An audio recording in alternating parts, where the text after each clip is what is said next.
শ্রী অপরা একাদশী ব্রত মাহাত্ম্য। মহারাজ যুধিষ্ঠির শ্রীকৃষ্ণকে বললেন, হে কৃষ্ণ, জ্যৈষ্ঠ মাসের কৃষ্ণপক্ষিয়া একাদশীর নাম কি এবং তার মাহাত্ম্যই বা কি? আমি শুনতে ইচ্ছা করি।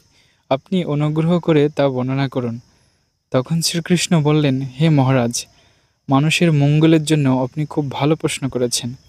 বহু পুণ্য প্রদানকারী, মহাপাপ বিনাশকারী এবং পুত্রদানকারী এই একাদশী অপরা নামে খ্যাত।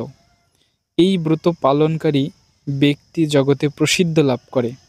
ব্রহ্মহত্যা, গোহত্যা, ভ্রূণহত্যা, পরনিন্দা, পরস্ত্রীগমন, মিথ্যা ভাষণ প্রভৃতি গুরুতর পাপ এই ব্রত পালনে নষ্ট হয়ে যায়। যারা মিথ্যা সাক্ষ্যদান করে, ওজন বিষয়ে ছলনা করে, শাস্ত্রের মিথ্যা ব্যাখ্যা প্রদান করে, জ্যোতিষীদের মিথ্যা গণন ও মিথ্যা চিকিৎসালয়ে রত থাকে, তারা সকলেই নরক যন্ত্রণা ভোগ করে থাকে। এই সমস্ত ব্যক্তিরাও যদি এই ব্রত পালন করে তবে তার সমস্ত পাপ থেকে মুক্ত হয়ে যায়। ক্ষত্রিয় যদি স্বধর্ম ত্যাগ করে যুদ্ধক্ষেত্র থেকে পালিয়ে যায় তবে সে ঘোরতর নরকগামী হয়, কিন্তু এই অপর একাদশী ব্রত পালন করলে সে স্বর্গগতি লাভ করে। তারপর মকর রাশিতে সূর্য অবস্থানকালে মাঘ মাসে প্রয়াণ স্নানে যে ফল লাভ হয়, এই অপরা একাদশী ব্রত পালন করলে তার থেকে অধিক পুণ্যফল লাভ হয়। শিবরাত্রিতে কাশীধামে উপোস করে যে পুণ্যফল লাভ হয়, এই অপরা একাদশী পালনে সেই পুণ্যফল লাভ হয়।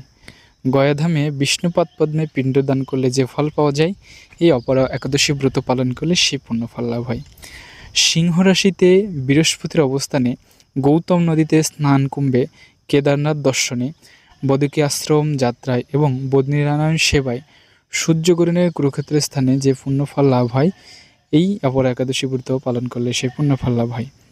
সূর্যগ্রহণকালে স্নানে, হস্তিতে গোড়া স্বর্ণদানে এবং দক্ষিণাসহ যজ্ঞ সম্পাদনে যে সকল পুণ্যফল লাভ হয়, এই ব্রত পালন করলে অনায়াসে সমস্ত ব্রতের পুণ্যফল লাভ হয়, সমস্ত ব্রত উদযাপনের পুণ্যফল লাভ হয়। এই অপরা ব্রত পাপরূপ বৃক্ষের কুঠার স্বরূপ, পাপরূপ কাষ্ঠের দাবাগ্নির মতো, পাপরূপ অন্ধকারে সূর্য সদৃশ এবং পাপহস্তির সিংহস্বরূপ।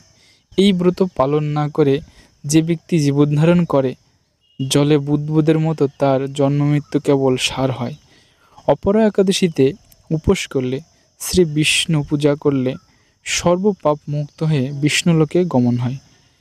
এই ব্রতকথা পাঠ ও শ্রবণ করলে সহস্র গোদানের ফল লাভ হয়। ব্রহ্মাণ্ড পুরাণে এই ব্রত মাহাত্ম্য বর্ণনা করা হয়েছে। ইতি অপরা একাদশী ব্রত কথা সমাপ্তম। ভিডিওটি ভালো লাগলে সকলের কাছে শেয়ার করে ছড়িয়ে দিন।